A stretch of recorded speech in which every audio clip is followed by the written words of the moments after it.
मिट्टी की सड़क, सरसों के खेत, हरे पेड़, पगडंडी और हवा में घुली मिट्टी की खुशबू।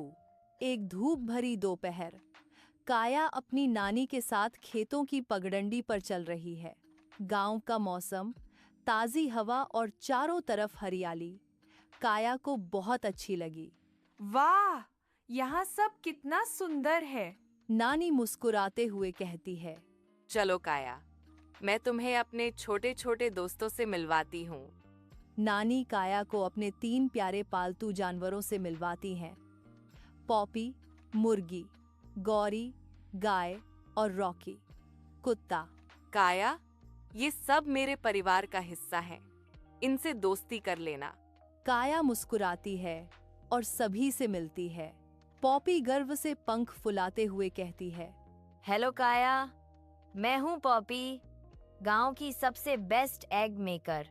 गौरी धीरे लेकिन स्टाइल में कहती है, और मैं हूँ गौरी, मेरा दूध पीकर बच्चे ताकतवर बनते हैं। रॉकी पूंछ हिलाते हुए कहता है, और मैं रॉकी, मैं सबकी रक्षा करता हूँ। काया खुश होकर हंस देती है। अगले दिन सभी जानवर पेड़ के नीचे खड़े हैं और बहस कर रहे हैं। पॉपी सबसे पहले ऊंची आवाज और अहंकार में बोलती है, सुनो सब, मैं सबसे खास हूँ, मैं अंडे देती हूँ, लोग उनसे स्वादिष्ट चीजें बनाते हैं। मेरे बिना तो बच्चों का नाश्ता भी नहीं बनता। अंडे की भुर्जी और आमलेट बच्चों को बहुत पसंद है, ये सब मेरा ही कमाल है। गौरी नाराज होकर कहती है, और दूध वो कौन देता है? मैं। दूध सबके लिए जरूरी है, मेरे बिना लोग चाय नहीं बना सकते, बच्चे बढ़ नहीं सकते, इसलिए मैं सबसे खास हूँ। रॉकी बीच में आत्मविश्वास से बोलता है, मैं खतरा सूंघकर पहचान सकता हूँ, अगर कोई खतरा आया तो मैं सबकी सुरक्षा करता हूँ।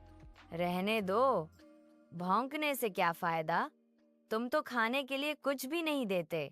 हाँ, तुम बस आवाज करते हो, तुम्हारा कोई असली काम नहीं। मैं भी जरूरी हूँ, मैं बच्चों का मन बहलाता हूँ। पॉपी और गौरी जोर जोर से हंसते हैं। रॉकी चुप हो जाता है, उसकी पूंछ नीचे झुक जाती है और आंखें नम हो जाती हैं।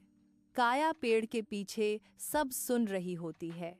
काया आगे आती है और रॉकी के सिर पर हाथ रखते हुए कहती है, रॉकी, उदास मत हो, तुम बहादुर हो, तुम हमें सुरक्षित रखते हो, ये बहुत बड़ी बात है। काया रॉकी को गले लगाती है और उसके साथ खेलती है। रॉकी फिर से खुश हो जाता है। रात का समय, सब सो रहे हैं। एक चोर धीरे से घर में घुसता है। वह पैसे और गहने लेने की कोशिश करता है। रॉकी की तेज सूंघने की शक्ति ने खतरा महसूस कर लिया। वह तुरंत जागता है और जोर जोर से भौंकना शुरू कर देता है। चोर डरकर भागने की कोशिश करता है, लेकिन रॉकी उसे घेरता है। चोर रॉकी को हटाने की कोशिश करता है, पर रॉकी अपने तेज दांतों और नाखूनों से उसको पकड़ता है।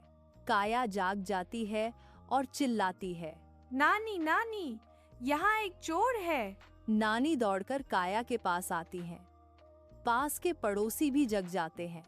सब मिलकर चोर को पकड़ लेते हैं। अगली सुबह तीनों जानवर पेड़ के नीचे फिर से खड़े हैं। पॉपी और गौरी शर्मिंदा दिखती हैं। रॉकी, हमें माफ कर दो, कल रात तुम्हारी बहादुरी ने हमें बचाया। तुम सच में हीरो हो, हमने तुम्हें गलत समझा था। हमें अब समझ आया, हर कोई अलग होता है और सबकी अपनी खास जगह होती है। हाँ, हमें कभी भी दूसरों से तुलना नहीं करनी चाहिए, हर किसी की अपनी खासियत होती है। रॉकी गर्व से मुस्कुराते हुए अपनी पूंछ हिलाता है। सभी जानवर और काया हंसते हैं और साथ खेलते हैं। याद रखना, हर व्यक्ति और हर जीव का अपना महत्व होता है। किसी का काम बड़ा या छोटा नहीं होता। सबका सम्मान करो, तुलना नहीं। एक और मजेदार कहानी में हम जल्द ही मिलेंगे। तब तक के लिए सीखते रहिए कायाज वर्ल्ड के साथ।